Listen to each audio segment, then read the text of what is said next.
नमस्कार, आप देख रहे हैं स्वदेश खबर। मैं हूं आपके साथ प्रशांत पांडे। वैसे तो हम अहम खबरें आपको बताते हैं, लेकिन अक्सर हम कुछ खास चर्चाएं लेकर आते हैं जो बेहद ज़रूरी हैं, खास तौर पे आपके लिए। उम्मीद पर दुनिया कायम है और 2025 आप हम सबके लिए बेहतरी की उम्मीद लेकर आए, ये सबके दिल चाहते हैं। और इस बार नया साल आईटी सेक्टर के लिए भी नई ग्रोथ की उम्मीद लेकर आने वाला है। कई रिपोर्ट इसकी तस्दीक कर रही हैं। इसी पर करेंगे आज खास चर्चा। एआई पर जोर, आईटी में नौकरियां मोर।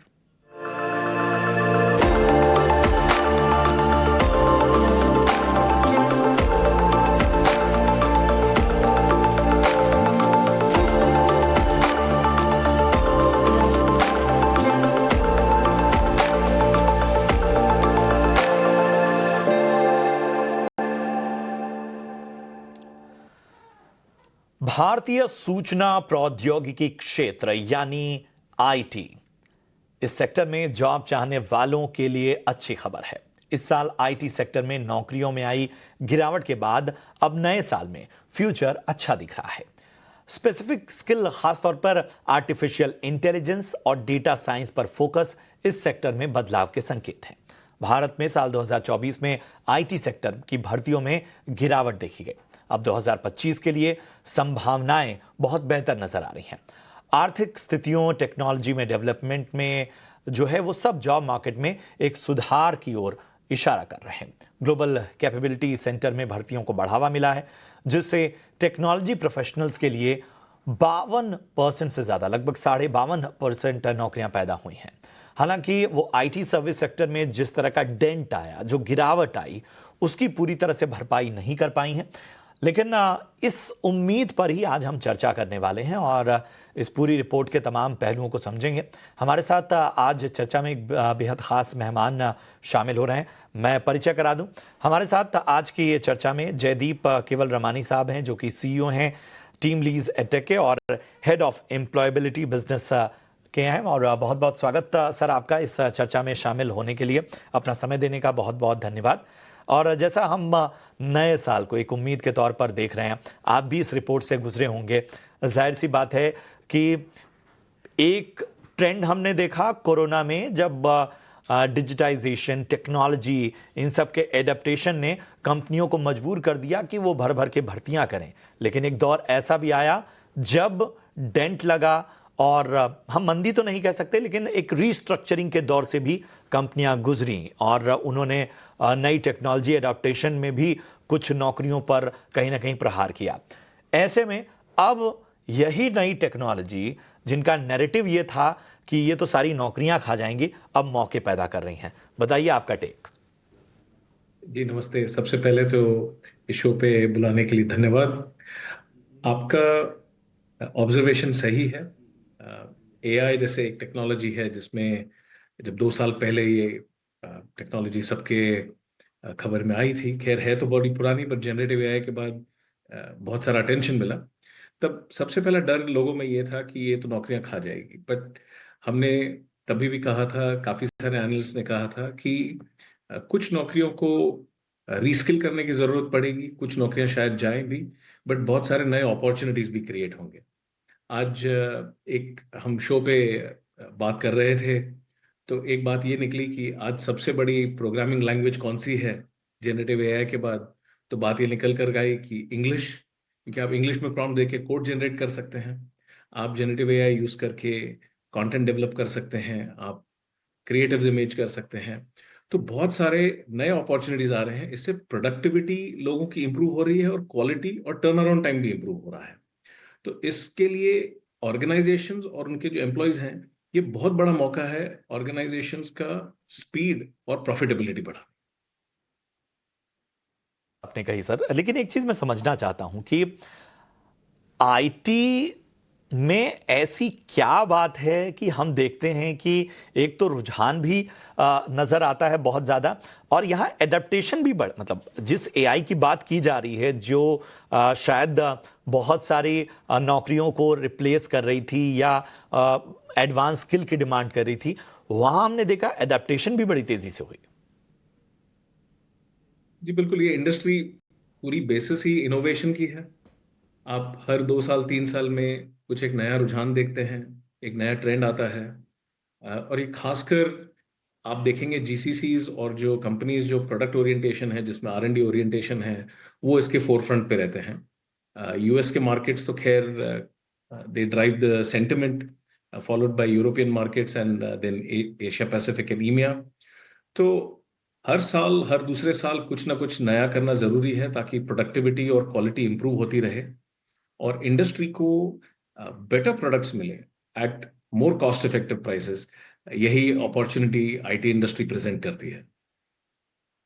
तो ये सबसे अहम बात ये है कि जिसको एक थ्रेट के तौर पर देखा जा रहा था, और वो दरअसल कहीं ना कहीं ढेर सारी अपॉर्चुनिटी पैदा कर रही है। और ये अवसर, ये मौके ऐसे हैं कि जो नुकसान हुआ था उसकी पूरी तरह तो नहीं, लेकिन बहुत हद तक भरपाई हो पा रही है, और 2025 इसी उम्मीद के तौर पर देखा जा रहा है। चलिए, मैं चर्चा में बेहद खास मेहमान को शामिल करना चाहूँगा।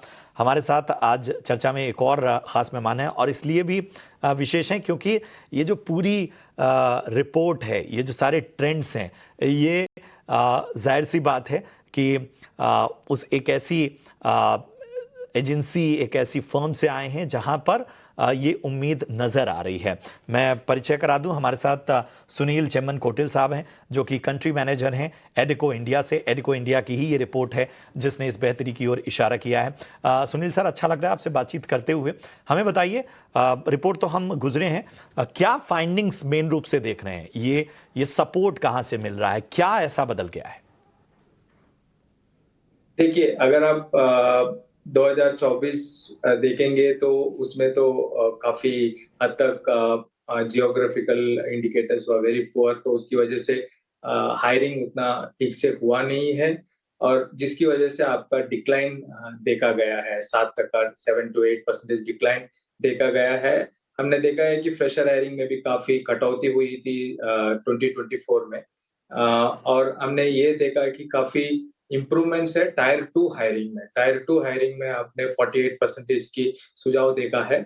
और अगर आप new technologies, specialised technologies, AI, ML वगैरह के बारे में बात करेंगे तो उसमें एक 35-36% की बढ़त देखा गया है। जीसीसी खास करके 53% हायरिंग किया है, लेकिन आईटी सर्विसेज अभी भी काफी हद तक हायरिंग कर नहीं पाए, क्योंकि उनका एंड कस्टमर्स अभी भी डिसीजन नहीं ले पाए।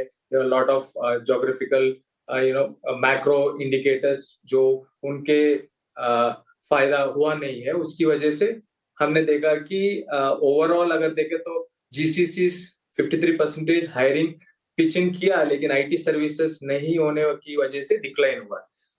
यही चीज हम अगर 2025 में देखते हैं तो अभी थोड़ा सुझाव होने की उम्मीद है। 15 to 20% बढ़ने की उम्मीद है। ये इसलिए हम कह रहे हैं क्योंकि ऑलरेडी इंडिकेटर्स देखा गया। आपका यूएस में मेजर इकोनॉमी जहां पे सबसे ज्यादा कंजम्पशन होता है, वहां पे इलेक्शंस खत्म हो गए, नया सरकार अभी होने वाला है, तो वहां पे काफी जो डिसीजंस नहीं हो रहे थे, वो डिसीजंस अभी शुरू हो जाएंगे। और हमने हमेशा देखा है कि ये सरकार, जो नई सरकार है, उस सरकार के टाइम पे उसकी रिजीम में अच्छा सा आईटी हायरिंग हुआ है। और अगर आप हिस्टोरिकली भी आईटी में देखते हैं तो 2 साल या 1 साल या 2 साल वो डाउन जाएगा, लेकिन फिर एकदम से आपको धमाका देगा। और ये 2025 हमारे हिसाब से अच्छा हायरिंग ईयर होना चाहिए। काफी कंपनियों ने हायरिंग रद्द रखे हुए थे, और उसकी वजह से उनका एफिशिएंसी बढ़ाने की कोशिश काफी की गई। ऑलरेडी काफी हाई एफिशिएंसी में आईटी सर्विसेज कंपनीज चल रही है, और एट्रिशन पे रीफिल भी उतना नहीं हो रहा था। तो अभी ये सब मैक्रो इंडिकेटर्स अच्छा दिख रहा है, वॉर का भी सिचुएशन थोड़ा बेटर दिख रहा है, तो इन सब की वजह से अभी हायरिंग शुरू हो जाएगा। और जो एट्रिशन अभी तक नहीं हो रहा था, वो वापस एट्रिशन बैकफिल जो नहीं हो रहा था, वो भी शुरू हो जाएगा। और कुछ नए नए बड़े डील्स की भी पाइपलाइन स्ट्रांग है, जिसकी वजह से हायरिंग होगा। हाँ, एक डिफरेंस होगा कि फ्रेशर हायरिंग जितना पहले होता था उतना शायद नहीं होगा, ये म्यूटेड ही रहेगा। थोड़ा सा बढ़ोतरी हो सकता है, लेकिन बहुत ज्यादा नहीं होगा। कंपनियां एक्सपीरियंस्ड हायरिंग की ओर नजर फोकस्ड है, क्योंकि जो भी नए प्रोजेक्ट्स आने वाले हैं वो सब state of the art new technologies, जहां पे आपको एआई, एमएल और डेटा साइंटिस्ट की जरूरत है, जिसकी वजह से सुनील आपको सर, माफी चाहूंगा, मैं थोड़ा टेक्नोलॉजीज। मैं यहाँ पर थोड़ा सा आपको रोकूंगा। जो आपने बात की कि नई स्किल्स या खासतौर पे डेटा साइंस, आर्टिफिशियल इंटेलिजेंस, मैं अपने दर्शकों के लिए थोड़ा और इसको सिंप्लीफाई करना चाहता हूँ। अब बहुत सारे बच्चे देख रहे होंगे, बहुत सारे पेरेंट्स देख रहे होंगे। एक मन में सवाल ये भी होगा कि साहब हमने एडवांस स्टडीज के लिए तो भेज दिया, अब ये एक नई चीज है, तो वो बच्चे क्या करें? पेरेंट्स इसके बारे में किस तरह से अवेयरनेस लें? ये सवाल मेरे लिए है कि जी जी जी, सुनील सर, आपके लिए आपके लिए। देखिए, कोशिश और पढ़ाई तो करते रहने चाहिए। आप जो नए टेक्नोलॉजीज, पहले क्या होता था, जो आप पढ़ते थे और जो जॉब्स मिल रहे थे वो दोनों में काफी अंतर थे, तो फिनिशिंग ठीक से हो नहीं रहे थे, और जिसकी वजह से आपको काफी एम्प्लॉयबिलिटी गैप था। लेकिन अभी जो करिकुलम है वो करिकुलम काफी चेंज हो चुका है, और न्यू एज टेक्नोलॉजीज कॉलेज में पढ़ाया जाता है। काफी हद तक इंडस्ट्री, एकेडमी और गवर्नमेंट मिलके सिलेबस को भी रीराइट कर रही है। ये सब चलते हुए स्टूडेंट्स जो बाहर ग्रेजुएट होके आते हैं, काफी हद तक एम्प्लॉयबिलिटी बढ़ने की चांसेस है। हाँ, वो इमीडिएटली नहीं होगा, थोड़ा टाइम लगेगा, जिसके लिए अभी इनका जो इमीडिएट जॉब अपॉर्चुनिटीज है, फ्रेशर हायरिंग जो पहले होता था बल्क में, उतना होने की उम्मीद नहीं है। तो उनको अपना स्किल्स बढ़ाते रहना चाहिए। देयर आर काफी स्किल वो लोग अपग्रेड कर सकते हैं। जो न्यू एज स्किल्स है, आज के जमाने में आपको काफी कंपनियां हैं जो आपको ट्रेन करके आपको रेडी कर सकते हैं। तो और अभी इंटर्नशिप गवर्नमेंट का जो पुश है, वो भी काफी हद तक उनको मोटा हेल्प मोटी यही करेगा। है, मोटा मोटी यही बात है कि अगर आपको इस चुनौतीपूर्ण माहौल में नौकरियां पानी है, इन मौकों को ग्रैब करना है, तो थोड़ा सा अब आपको पहले से ज्यादा एफर्ट करना पड़ेगा, थोड़ी नई स्किल सीखनी पड़ेंगी। ये जो बदलती हुई दुनिया है जिसमें आर्टिफिशियल इंटेलिजेंस और बाकी टेक्नोलॉजी, मशीन लर्निंग की बात की जा रही है, इन सब में अपने आप को अपग्रेड करना होगा। चलिए बढ़ते हैं आगे। और खास तौर पे जयदीप सर, एक चीज मैं समझना चाहता हूं। मैं पिछले दिनों एक चर्चा में शामिल हो रहा था, वहां बार बार इंडस्ट्री प्लेयर्स यही कह रहे थे कि जिस तरह की स्किल उन्हें चाहिए उस तरह की स्किल अभी इंस्टीट्यूट नहीं दे पा रहे हैं। कंपनियां इसमें भी झिझक रही हैं कि वो हायर भी करें और उसके बाद उनको उस नई टेक्नोलॉजी या नई स्किल के बारे में ट्रेनिंग दें, फिर उनसे काम लें। तो ये बड़ा उनके लिए चुनौतीपूर्ण है। क्या ऐसा वाकई है इंडस्ट्री में? जी बिल्कुल प्रशांत, आई मीन दिस इज ये हार्ड रियलिटी है, और इससे हम ना नहीं कह सकते हैं। कैंपस टू कॉरपोरेट ट्रांजिशन एक बहुत बड़ा मुद्दा है, और कंपनीज ये नहीं चाहती हैं कि वो इन्वेस्ट करें ट्रेनिंग में, शुरुआती दिनों में 2-3 महीना ट्रेन करें। अकेडमिया जो बहुत कोशिश कर चुका है इंडस्ट्री अकेडमिया कोलैबोरेशन की, वो भी किसी हद तक ही कामयाब हो पाई हैं। एक और सरल तरीका है जो उभरते हुआ आ रहा है, एक दूसरे रिपोर्ट में उसकी पेशकश की गई है। ये कॉन्सेप्ट है वर्क इंटीग्रेटेड लर्निंग प्रोग्राम का, जहाँ पे जो बच्चे अंडर ग्रेजुएट प्रोग्राम कर रहे हैं 3 साल 4 साल के, उन्हें इन पैरेलल कंपनीज में वर्क एक्सपीरियंस, फुल टाइम या अप्रेंटिसशिप के माध्यम से रियल वर्ल्ड एक्सपीरियंस मिलता है। तो उसी 3-4 साल में वो काम भी कर रहे हैं, पढ़ाई भी कर रहे हैं, और जो एंड प्रोडक्ट है वो किसी भी फ्रेशर से फार सुपीरियर है, बहुत बेहतर है, क्योंकि उन्हें रियल वर्ल्ड का एक्सपीरियंस है। पर तकलीफ ये आ रही है कि ज्यादातर यूनिवर्सिटीज इस प्रोग्राम को अडॉप्ट करने में पीछे पड़ रही हैं। आज सिर्फ 2% universities work integrated learning programme offer कर रही हैं, बाकी अभी कंसिडर कर रही हैं। जबकि एम्प्लॉयर्स की तरफ आप देखें तो 100% of the employers are ready to welcome kids जो वर्क इंटीग्रेटेड लर्निंग प्रोग्राम के जरिए आ रहे हैं। तो इनोवेशन की बहुत जरूरत है कैंपस टू कॉर्पोरेट ट्रांजिशन। तो इस पूरी चर्चा का निचोड़ यही है कि एफर्ट जो है वो हर तरफ से होने चाहिए, तब जाकर इन मौकों को आप ले पाएंगे। जी हाँ, 2025 भले उम्मीदों का साल आईटी के लिए है, लेकिन आप याद रखिए कि जिन चुनौतियों से ये इंडस्ट्री उभरी है उसमें अब बहुत बड़ा ट्रांजिशन है। जब भी कोई सेक्टर या हम टेक्नोलॉजी ट्रांसमिशन देखते हैं तो उसमें सबसे अहम होता है उसकी एडाप्टेशन, और एडाप्टेशन में इंस्टीट्यूट्स, टैलेंट, सभी की भागीदारी सुनिश्चित है। हो सकता है कि शायद हमें अपने सिलेबस को और ज़्यादा अपग्रेड करना होगा। शुक्रिया करेंगे सुनील सर, शुक्रिया करेंगे जयदीप सर। हम इस चर्चा को और भी विस्तार देंगे और आगे देखेंगे क्या ट्रेंड्स नजर आएंगे। इस तरह की चर्चाओं में हम आपको आमंत्रित करेंगे। बहुत अच्छा लगा आप दोनों से बातचीत करके। फिलहाल अब इस चर्चा के निचोड़ के बाद अब जरा हम बढ़ते हैं कुछ और अहम खबरों की ओर। बात मार्केट की कर लेते हैं, क्योंकि क्रिसमस से पहले बाजार आज रेड जोन में बंद हुए और सेंसेक्स हो, निफ्टी हो, बैंक निफ्टी वैसे तो दिन भर बेहतर ट्रेंड्स दिखाते रहे, लेकिन एक दायरे में बंद होने में कामयाब रहे। लेकिन दिन भर बाजार में कैसा रहा एक्शन, बता रही हैं आशीषा। कल की तेजी के बाद थोड़ी सी सुस्ती दिखी भारतीय बाजारों में। निफ्टी करीब 25 अंक गिरकर 23,750 के अंदर बंद होता हुआ नजर आया। बैंकिंग और फाइनेंशियल शेयरों में भी कमजोरी दिखी। निफ्टी बैंक करीब 65 अंक गिरकर 51,250 के आसपास बंद होता हुआ नजर आया। टॉप गेनर्स की बात करें तो टाटा मोटर्स 2.5% की तेजी के साथ निफ्टी के टॉप गेनर्स में शामिल। Adani enterprises, Eicher Motors, BPCL सभी स्टॉक्स में 1 से 2% की तेजी आज दिखी।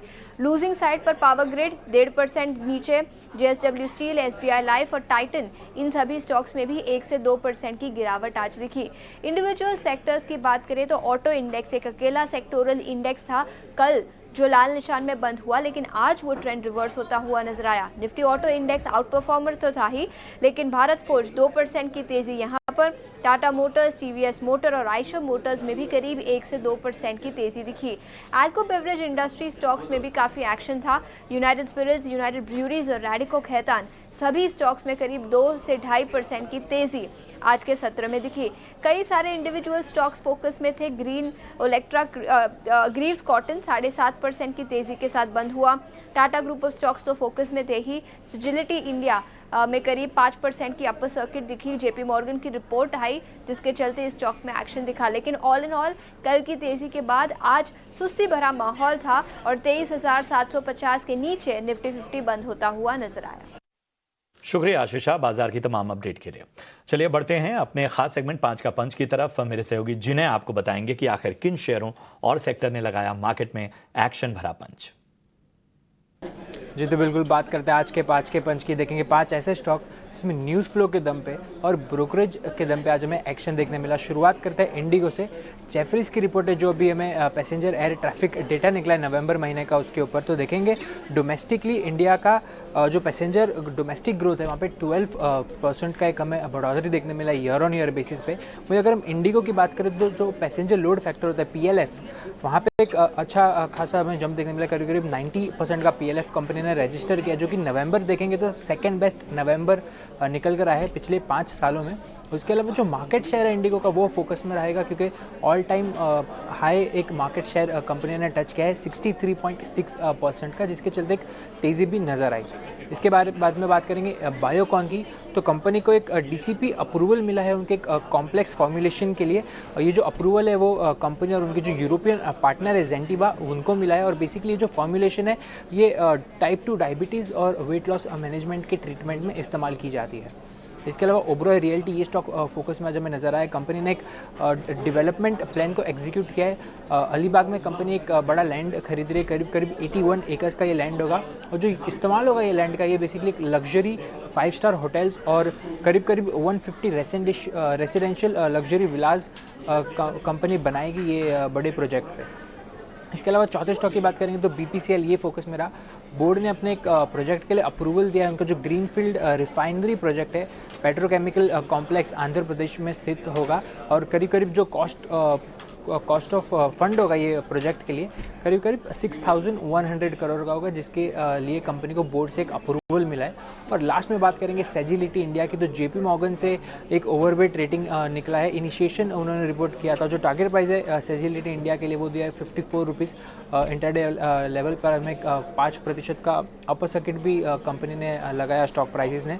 उनका मानना है कि जो यूएस में जो आउटसोर्सिंग नज़र आ रही है US हेल्थ केयर में, वो कंपनी के लिए एक टेलविंड साबित होगी और इसीलिए उनको लगता है कि आने वाले कुछ सालों में FY 24 से 27 तक जो अर्निंग्स ग्रोथ है वो 50% CAGR से ग्रो करेगी। शुक्रिया जिन्हें आपका। बढ़ते हैं आगे। बजट में सिटी गैस डिस्ट्रीब्यूशन कंपनियों को राहत मिल सकती है, इस पर और ज्यादा जानकारी दे रहे हैं प्रकाश प्रियदर्शी। देखिए, सिटी गैस डिस्ट्रीब्यूशन कंपनीज के लिए काफ़ी सकारात्मक खबर है। सूत्रों के हवाले से जो जानकारी हमें मिल रही है उसके हिसाब से सरकार आगामी बजट में सिटी गैस डिस्ट्रीब्यूशन कंपनीज के लिए राहत के ऐलान कर सकती है। सूत्र हमें बता रहे हैं कि पेट्रोलियम मंत्रालय ने एक बार फिर से वित्त मंत्रालय को इस बात की सिफारिश की है, इनफैक्ट एक प्रस्ताव भेजा है कि CNG के ऊपर जो सेंट्रल एक्साइज ड्यूटी है उसमें कटौती की जाए।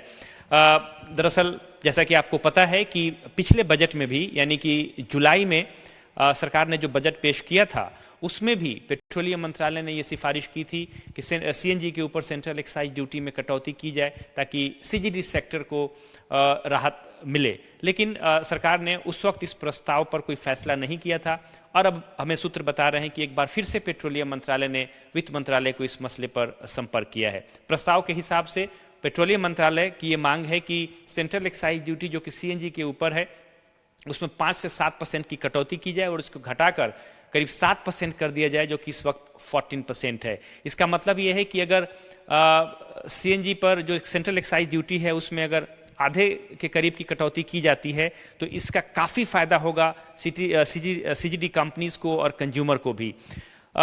पेट्रोलियम मंत्रालय ने अपने दलील में ये कहा है, जैसा कि हमें सूत्र बता रहे हैं, कि क्योंकि जो सिटी गैस डिस्ट्रीब्यूशन कंपनीज हैं उनके लिए APM गैस की सप्लाई में बड़ी कटौती की गई है, अभी तक करीब करीब 20% की कटौती कर दी गई है, लिहाजा उनके ऊपर काफ़ी दबाव है। साथ ही साथ कंपनीज ने भी सरकार को इस बात के लिए संपर्क किया है कि उन्हें तुरंत राहत दी जाए ताकि जो उनका मार्जिन है उसको बनाए रखने में मदद मिले। इस बात को ध्यान में रखते हुए अगर CNG पर एक्साइज ड्यूटी में कटौती की जाती है तो जाहिर तौर पे कस्टमर को तो इसका फायदा ही होगा, क्योंकि जो प्राइस हाइक है जो सिटी गैस डिस्ट्रीब्यूशन कंपनी ने जिसकी शुरुआत कर दी है उसको रोकने में मदद मिलेगी। साथ ही साथ सिटी गैस डिस्ट्रीब्यूशन सेक्टर का जो एक्सपेंशन है उसमें भी मदद मिल सकती है। सरकार देश के कोने कोने में CNG को बढ़ावा देना चाहती है गैस बेस्ड इकोनॉमी के पॉइंट ऑफ व्यू से, और इस बात को ध्यान में रखते हुए अगर एक्साइज ड्यूटी में कटौती की जाती है तो जाहिर तौर पे सिटी गैस डिस्ट्रीब्यूशन कंपनीज को काफ़ी फायदा होने जा रहा है। शुक्रिया प्रकाश इस अहम जानकारी के लिए। और इसी के साथ इस शो में इतना ही, दीजिए इजाजत। आप देखते रहिए ET Now स्वदेश। नमस्कार।